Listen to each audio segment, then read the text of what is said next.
Подготвени сме за дипломатски решенија за најсложените проблеми, но за интересите на Русија и безбедноста на нашите граѓани не преговараме. Еден ден откако едностранно го призна постоењето на Донецката народна република и Луганската народна република, рускиот претседател вели дека е спремен да разговара за мирно решавање на кризата и покрај зголемените тензии со Западот. А додека Путин повикува на диалог, рускиот дипломатски персонал се заминува од Украина, а од амбасадата во Киев повлечено и знамето на државата. Нашата земја е секогаш отворена за директен и искрен диалог, за барање дипломатски решенија за најсложените проблеми. Во меѓувреме, украинците кои живеат на истокот на земјата се соочуваат со неизвестна иднина. Велат дека веќе може да се забележи нетрпеливост кај нивните руски соседи. Тие веруваат дека Украина е одговорна за ракетирањето, не веруваат дека Русија би можела да го направи тоа. Животот ми е во опасност и во вакво обкружување се може да се случи. Не знам што ќе се случи следно. Не знам како ќе завршат работите до крај. Да бидам искрен, уплашен сум. Украинската влада денеска прогласи 30-дневна вонредна состојба поради воените тензии на источната граница, додека пак парламентот усвои нацрт закон со кој на жителите им се дозволува да носат огнено оружје. Украинскиот претседател Володимир Зеленски, иако повика на мобилизација на резервниот состав на армијата, сепак се надева дека нема да дојде до ескалација на конфликтот.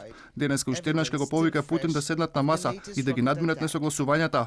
Јасно ни е дека станува збор за вистинска агресија, која отвора можност за вистинска ескалација на конфликтот. Упатувам апел до Русија да го реши ова прашање преку диалог. Ние сме подготвени. Британскиот премиер Борис Џонсон најави дека земјата ќе испрати дополнителна воена помош за Украина, а шефицата на британската дипломатија предупредува дека постои голема веројатност Путин да го исполни својот план да нареди целосна инвазија на Украина и да го нападне Киев.